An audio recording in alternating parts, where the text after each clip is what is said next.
Welcome to Life by Design for Chiropractors, episode 21.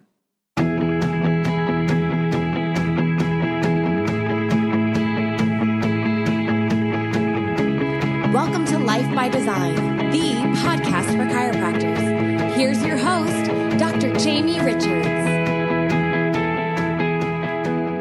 Welcome to Life by Design for Chiropractors, the voice of reason in chiropractic. I'm your host, Dr. Jamie Richards.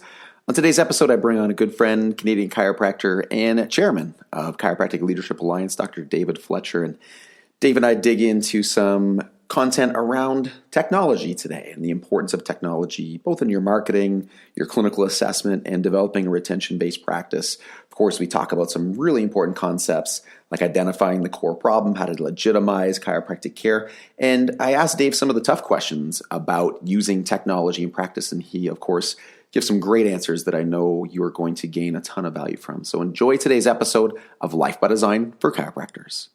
Dr. David Fletcher, welcome to Life by Design for Chiropractors. So excited to be here, Jamie. Thanks for having me. Of course, Dave. It was only a matter of time.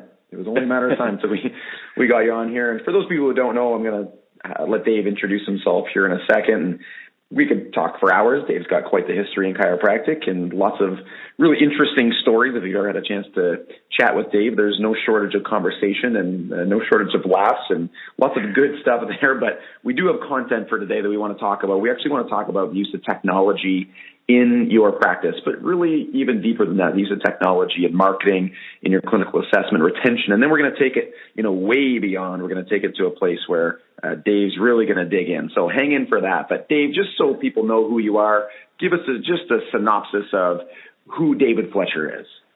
Oh, well, thanks, Jimmy. In a very thumbnail synopsis, I'm a chiropractor, and I always love by stating that because regardless of what I do in my life, I always come back to the fact that I chose chiropractic and I love being a chiropractor. So for 30 plus years, 35 years, I practiced and have just left within the past literally 3 or 4 months and have dedicated myself more to running the company that I own, which is the Chiropractic Leadership Alliance. And the CLA, as it's known, is looked at as the thought and instrument-based leader of these sort of assessment tools that assess towards neurofunctional testing within the clinical environment. And it's a big job. It takes me around the world. It's been a company that's been developed by a couple of iconic founders, and my job is to, over the past 5 years now, to really take the company in a more complete direction, one that is focused on development of the technologies, and most importantly, I always describe it as nurturing what has always been in play, which is the healing capacity of the human potential, and through a chiropractic model, and giving it more wings, if you would, using the Red Bull principle, is basically giving it bigger and stronger wings so that everyone, whether it's a chiropractor who's in a small town or whether it's a chiropractor in an urban setting or a chiropractor who's dedicating themselves to different facilities like family practice, professional practice in professional sports, or even in corporations, have the tools and the certainty and the dedication to telling the story as they know they can. So, Jamie, it's no wonder that you and I have crossed paths because our passion for chiropractic and our passion for excellence within chiropractic is on the same par. Dave, you really do have a big job when you talk about, taking on a company like CLA, and, we talked about the iconic nature of that. And I think it's just a natural transition. I always listen to the On Purpose CDs and heard you talk about the technology and how it was being implemented in your practice and how you trained other people. So I think it was just, I don't know the behind the scenes, but I think it was a natural progression for the company. So I think it's great that you're there. We love CLA at Life by Design, big advocates, partners with CLA, and we always advise people to use that technology in their practice. Go back. I've never asked you these questions before, but, you were there. At what point did you start to get involved with CLA, the previous version of it, and get kind of hooked on the technology? Well, I think I was. It's a little bit of an interesting story. So I have a fellowship in sports sciences, and I was doing some early, I'd like to say clinical research, but it really was more in situ, where we were looking at using EMG with performance-based athletes. And I had a really crappy EMG unit.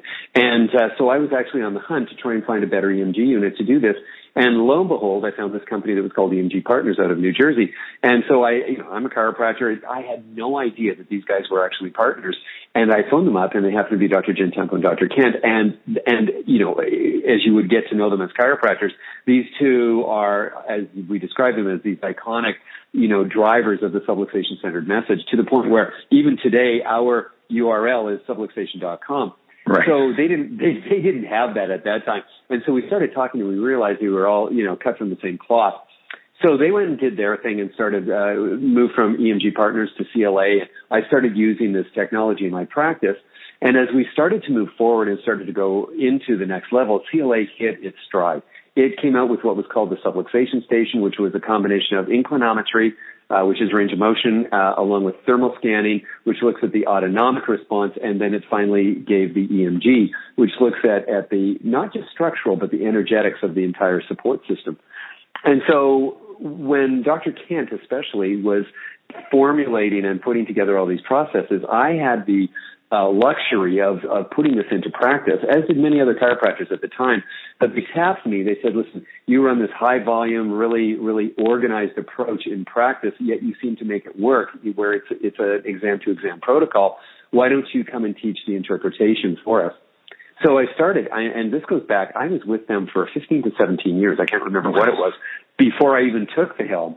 And so I've been connected to this technology for probably 20 plus years, in its evolutions, in its development, in its research, and now in its next evolution and next generation, which I hope we don't bore anybody on the line. But let me tell you, the reality, Jamie, is that I think that in the original times, instrumentation was just a little bit ahead of its time for chiropractors' way of thinking. Chiropractic, as far as an analysis model, typically had leaned towards X-ray.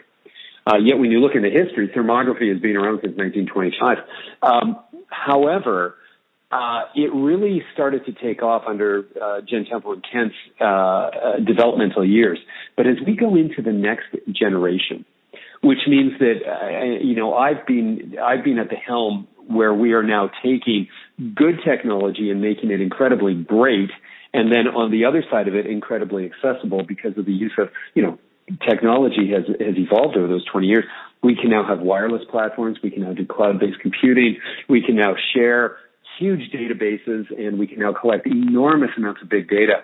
And so the evolution of big instrumentation within chiropractic actually is positioning chiropractic to enter into what I would refer to as the cutting edge, leading edge of healthcare economics and healthcare dynamics. We finally have data, Jamie, that can actually be aggregated and be scraped and be done just on big population studies, because we can collect all the data that's being collected in anyone's office and work with it to see how important it is to be adjusted and stay well adjusted.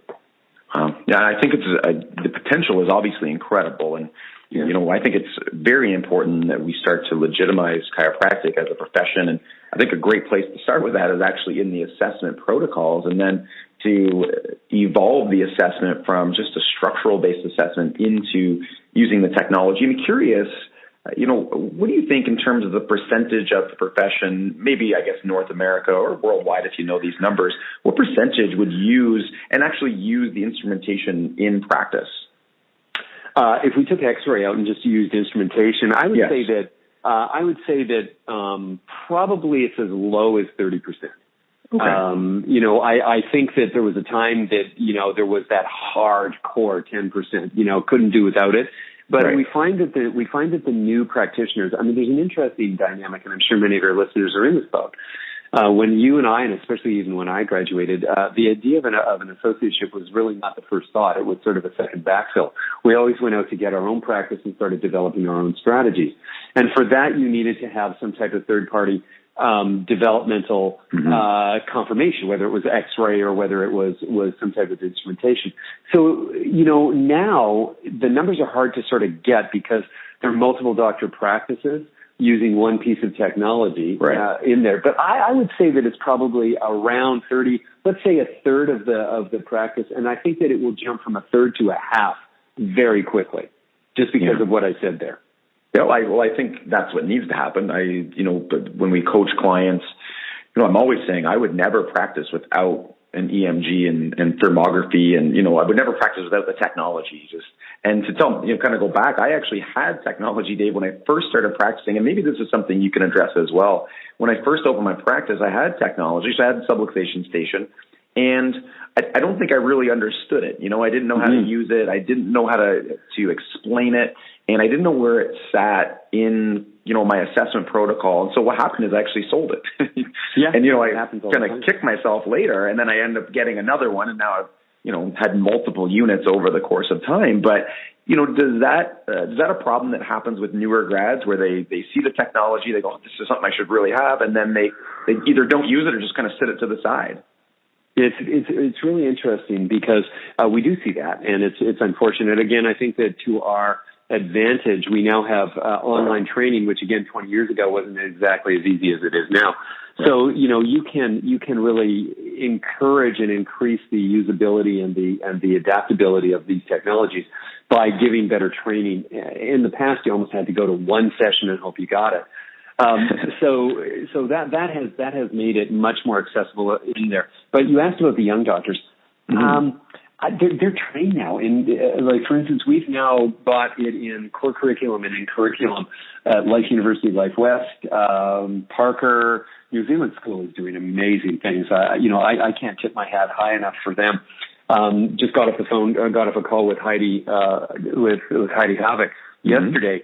And we're engaged in tremendous research using the insight and developmental pieces, looking at all of this. So we're finding that the integration of it is sort of following along this youth new movement, and we find that they aren't technophobic nearly as much as the early adopters of this. Right. And let me just tip my hat to you guys as well, because Jamie, one of the enduring messages that you brought out of your practice but into our culture was, don't guess, we test for stress.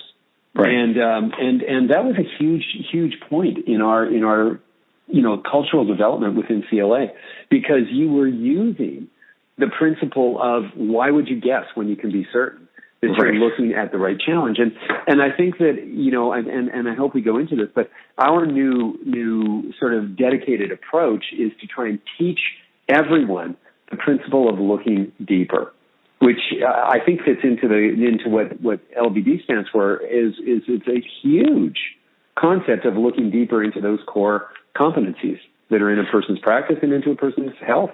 Oh gosh, yeah, and you hit the nail on the head when you talk about core, and obviously CLA and the subluxation station. Talk about the core score, and just to kind of frame this up, and I'm going to pass that back to you, Dave. And I want to first talk about just the importance of clinical assessment and using the technology there. But from a third paradigm perspective, that's all there is. This is an objective-based standard. To practice in this model, if someone comes into the practice, it's all about the curiosity of, I don't know what's happening in your body. I can't see it. I need to measure it. And having that technology to measure the core problem and confirm for people that there is a core problem, right? We're in a time when there's just the cynicism around chiropractic and lots of other things as well, not just chiropractic. The cynicism is high. So as you legitimize your practice and you make this clinical assessment a real thing for people, and you make subluxation and its effects real, it puts you in a position where you look like the expert. So Dave, let's talk about technology first with the assessment. What are some of the highlights as to, why this is so important, and maybe a few tips on how we could implement this and actually make this strategy work in a practice? Absolutely. Well, I think that the number one thing everybody has to remember is that when we're looking at using technology, we're looking at the dynamism of the nervous system. We're looking at different tissues and different strategies, but the end goal is to look and see, is the nervous system functioning and performing? And so one of the great ways to do that is to look at the balance of the nervous system to see if the signals are balanced as they are being produced.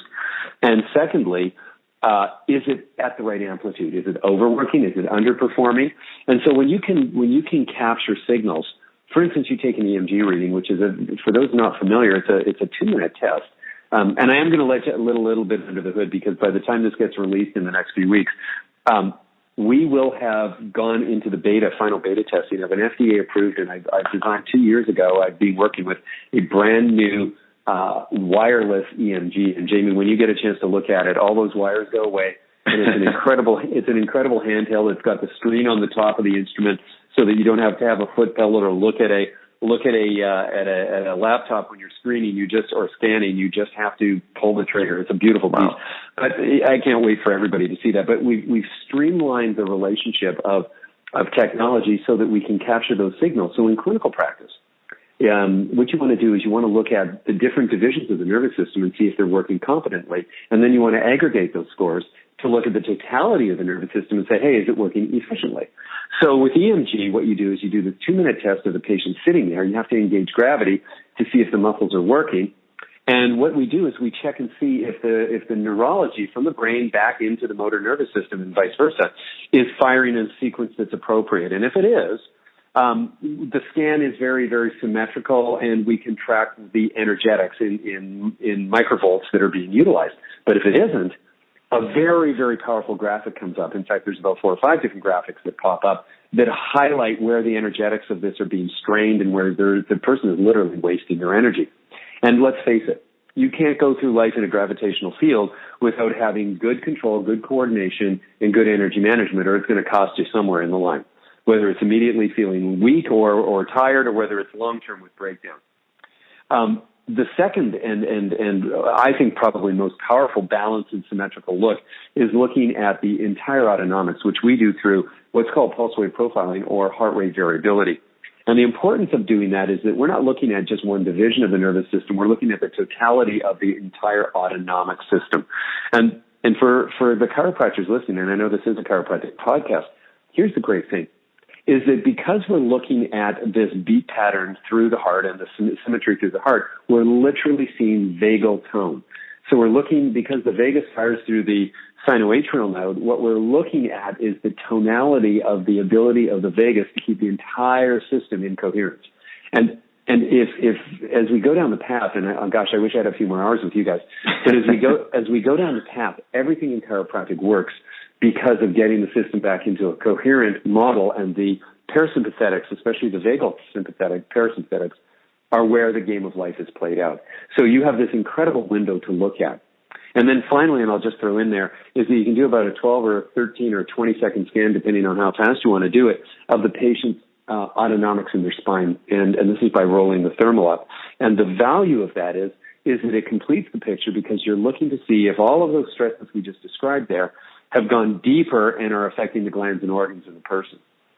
And you might think, wow, this sounds like it's Star Trek, but it isn't. These are validated, reliable, research-grade, research-tested, and published in great journals, the data from all of these tests. And we're incredibly proud that we represent the chiropractic profession through the subluxation-centered model, and that we can create what is known as the core score from the aggregated data of those 3 tools. So here's a question, Dave. People are listening in. I think that, people are really intrigued by the HRV technology and the pulse wave profiler. How do you explain that to, in your 30-second explanation to a layperson? I think that becomes a real challenge. I could say, honestly, I've been challenged by that. Well, I think the very first thing you have to do is get their attention without scaring them.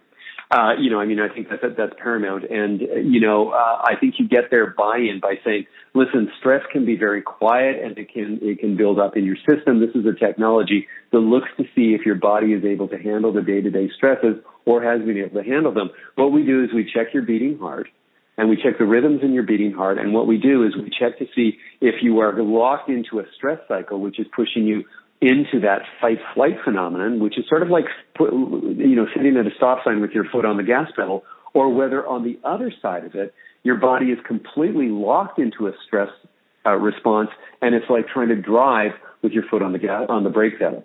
So we have the ability to look at that very simply by watching your beat patterns over the next 5 minutes, or 3 minutes, by the way. We're moving into a 3-minute collection in the new technology. Okay, good. Yeah, well, that's much easier, I think, for people to grasp. Yeah, I don't think you should go into, if you're really, whether it's in screening environments or in even your practice environment, I think that you have to be invited by the patient or person to talk about sympathetics and parasympathetics and vagal tone. Get their buy-in, and then ask them if they want to learn more.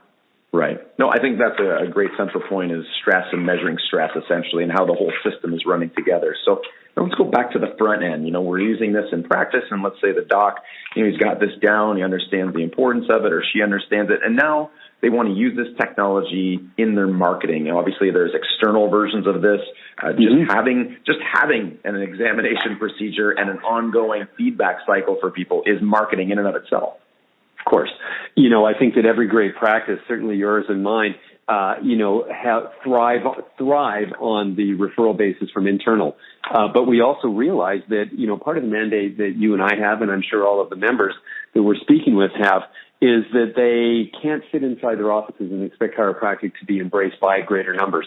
We have to get out there, and I want to shift away from trying to, be a salesperson in a mall setting in terms of using this technology. That's been sort of the tradition of screenings. And it comes really out of the medical model of doing blood pressure screenings and the rest of it. And chiropractic really, doesn't have a great history of engaging the public in the screening model and really elevating people to the big idea. So one of the things that we know is that whether you're in a public environment or I'm going to talk a little bit about a health fair or corporate environment, stress is a huge conversation. In fact, people really want to know about it. They deny they have it, but they're interested to know where it is in their life. And so one of the things that we created with CLA, both speaking to chiropractors but also taking it into the public environment, was to really get them to feel comfortable with technology. So just imagine how powerful it was for Walmart to put blood pressure cuffs in their environment. Doesn't mean that it's accurate, but it does mean that people are taking time to think about what's going on in their health. So let's move on to a better scenario. When you have a chance to elevate the excellence within chiropractic and profile how sophisticated chiropractic is, having somebody come to what we now call, instead of a screening environment, is a scan bar taken from the Genius Bar at Apple. Is come and get familiar with some of the technologies that are here. Touch it. Let us put your hand into it. Let us just have you understand that we can check things like the tension on the muscles in your neck. Would you like to know how the nerves are firing from your neck into your muscles? Or perhaps you'd like to look at the nerve connections that go from, these nerves along your neck region into the glands of the head and neck region. You see, it's not designed to show them that they are sick or that they need care so much as it's designed to say, wouldn't you really love to know how stress is changing your health? And we have these amazing technologies. This is how sophisticated chiropractic has become. In other words, not relying on strings and scales like we used to do with postural evaluations. They have their place, but this is the next evolution. Yeah, no, I think that you've hit on something really important. I know that we've said this before, and I keep saying this every time I seem to be on a podcast or on a coaching call. And this idea of making it all legitimate, and this is exactly what I'm talking about, right? Is instead of using the technology to be over in the corner and you're scanning people and telling them they have a big problem and they need to come in and see you, that's exactly what they expect you're going to tell them. Yeah. So, when you set it up the way you're talking about, it's, focusing on the information. It's focusing on the features of the level of, as you said, sophistication that a chiropractor can have in their practice and changing the viewpoint of a chiropractor. And obviously there's things you could do, and lots of those people would probably schedule an appointment to come in for further testing or opt into something for information and become part of your list and move forward. But you can see the value of that when it's positioned properly. And I know you guys do this at CLA and we do it at Life by Design. It's just trying to elevate the game in terms of the branding and the way it looks and the way it feels. So, good for you. I think this is a great idea. Now, I think this would be a great fit. I think you already highlighted this, but this would be a great fit for corporations and corporate settings as well. Absolutely. Certainly one of the biggest concerns in corporations and in corporate health and even in productivity in corporations is stress. And, we started pioneering this of going to health fairs, and it eventually emerged into the old classic lunch and learns and things of that nature. But we really have this opportunity as chiropractors to really capture the entire story at a health fair, because there's two things at play here. Is that, number one, you don't have to go out and promote yourself as a chiropractor. You can go into these environments and say, would you like to see how healthcare providers can now check for stress in your life and in your health? And you don't even have to use the word chiropractic at that moment. You just have to say, would you like to see how healthcare is looking at it? And the reason that that's a reality and a truth, and then, of course, build the chiropractic story in, is that, it's so fascinating. Heart rate variability is so well regarded, yet is so accessible these days. At least not necessarily clinical grade. You have to really use a good system like we have to actually have accuracy and ability to track. But if people have familiarity, iWatches have a feature under which you can collect a person's HRV. People are going online and using their cell phones to identify HRV. So it's a known entity within the culture. And people have been taught that if they overtrain, they have an altered HRV. And so when you bring up these concepts to them, it's not like you're using foreign concepts. But we have the ability as chiropractors to completely co-opt this idea of scare care and move people into this empowered perspective of saying, hey, take better care of yourself. And just before I leave that idea, we got contracted for two reasons. And I said there was a second reason. The second reason is that in today's environment at the C-suite level, always has been, but especially now when metrics are so available, you don't get to crack the door open as being just an individual chiropractor anymore, unless you have something that is identifiable and legitimate. And so one of the things that corporations will do to even allow you to engage to their population is to be able to track improvements. So we started working with actually a very large group down in the U.S., which has dedicated our technology into their system. So they've written around it, and we're the prime metric that they're using in doing assessments in the corporate environments. Hundreds and hundreds of employees, now have core scores that are done, and as a result of that, it provides a tracking mechanism.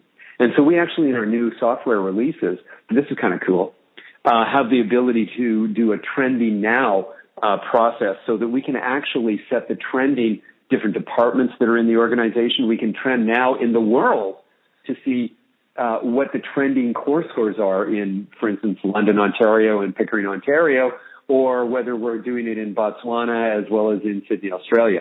So we have the ability, because CLA is so large in its scope of use within chiropractic, where we can collect data from literally four corners of the globe or four corners from the office setting and do comparatives. So the world is really changing in our favor. Wow. Here's an interesting thought. I'd never asked you this question either. I have all these thoughts. Every time I get on a call with you, every time we do a podcast, just kind of goes down another variant. So, we were talking about the technology, and I like what you said about, to go back to the scan bar just for a second, this idea where, you don't have to be promoting yourself necessarily as a chiropractor, because I think that brings with it a lot of, negative press. What we are is we are experts in, spine and neurological function and stress adaptability. So, handling it from that perspective, number one, and I think is a great positioning. Have you had other people outside the profession start to look into using your technology for other purposes other than identification of the effects of subluxation? Oh, it's endless. I turn down so many requests during the year for this technology to be used outside of the chiropractic profession, mostly in performance-based industries or sporting environments or otherwise. I've dedicated this to the chiropractic profession, to a fault.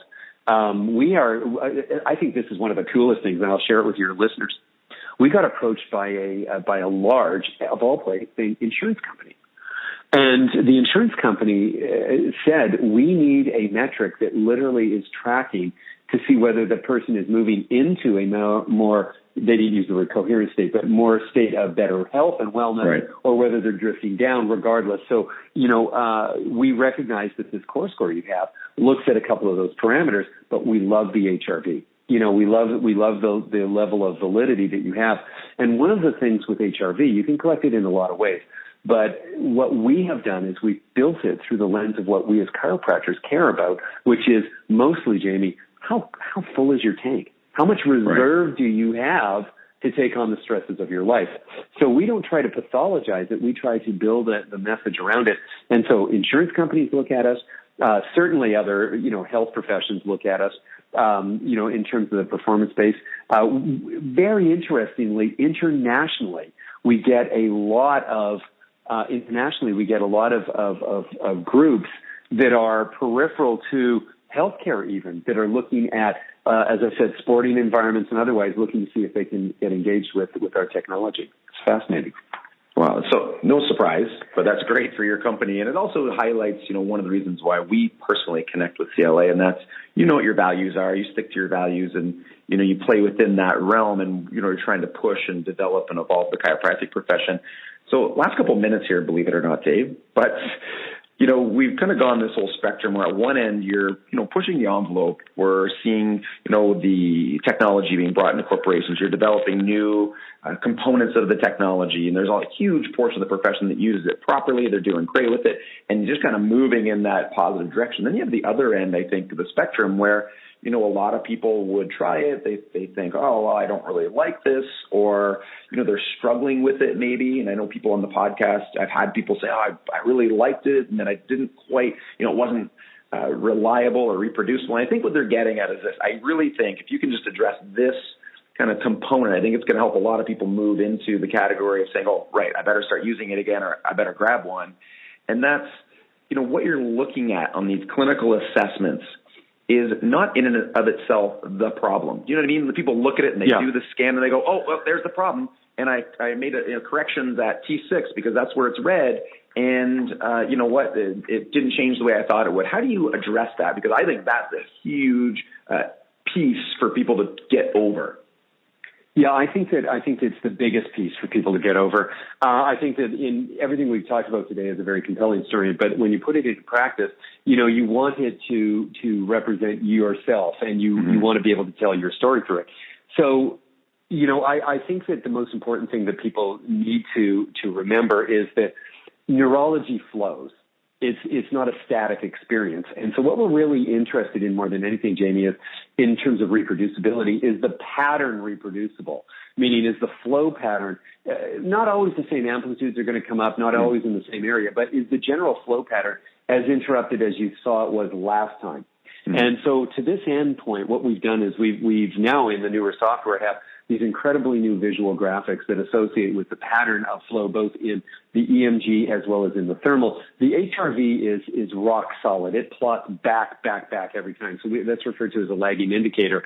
So one of the challenges is that in test-retest reliability, which, by the way, the technology, the actual instruments have the highest rating in test-retest reliability in clinical settings. McCoy did amazing work with the thermals to determine those that they were remarkably at the high PI level. And so we know that the instruments are collecting it. And so typically one of the reasons that it is awkward to get reproducibility always in the same thing is, if you can believe it, user error. So what for when you're rolling, for instance, on a thermal scan, if you click it on L2 when you meant to click it on L1 as you're rolling up, it changes the whole dynamics of these, of the scoring patterns. So we realized that, and although we always designed it for its accuracy in terms of the perfect clinical application, we realized that it had to be user-friendly. And so what you're going to see in the new systems, in the new software, which everybody who has it has availability coming up to the new software, is that we've taken into account all of those logistics and built that into it. So I think that the software needed to be updated and reviewed to represent the usability of that, and it still retains all the accuracy. So I think that is the first thing. The second is that it's my job as the chairman of this company to let people know that the actual instruments are as good a research grade as you could possibly have. These are really good instruments for sensing things. And so the third thing then really comes down to the confidence of reporting what you're seeing. And if we remember this, and if I could just leave this as a strong comment, is that when you go to have any conversation about with patients, it's number one, chiropractic first, neurology second, health third. And what do we mean by that is that you always come from the idea that this is an incredible reorganizing complex system, which is why we love the vitalistic innate perspective. That's chiropractic first. So when you think that way, it means, Jamie, you mentioned the red bar that's in there. You could look at that and say, wow, that's a troublesome area. Or you could look at that and say, wow, look at the intelligence. What is going on that this body is fighting through some stress, and how is it reacting through that? We have to take our minds away from the medicalization and pathologizing this whole process and think, where is this intelligent system being blocked? That's chiropractic first. The neurology second means, it's got this communication system that is brilliant within it. Let me check the functionality and the efficiencies in the entire system and the local system. Good, we have the technology to do that. 3, let me see if that's impacting on the patient's health as they know it, or let me see third in the way, are we looking at a latent problem they have no awareness of? Thank goodness we have this level of technology and thinking. If every time you say, you give the explanation, it's like, yeah, that's it. There you go. That's the one. That's what we're getting at. But I'm supposed to do that because, this is my life, and right. I'm the leader of a company that is supposed to build certainty within chiropractors, or supposed to support that growth and development of certainty within them. And, Jamie, I can't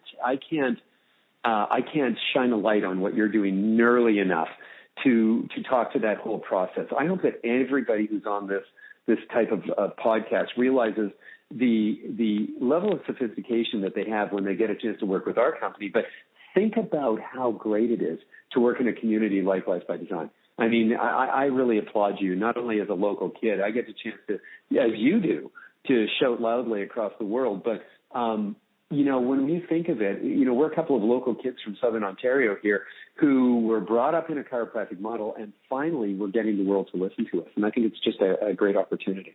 Well, Dave, thank you very much. I appreciate you saying that, and we appreciate being connected in the way that we are with CLA and love everything you're doing there. So, guys, you can go to subluxation.com. Doesn't get any simpler than that if you're a subluxation-based chiropractor. Go to subluxation.com. We'll also put that in the show notes for you and make sure you guys have access to that.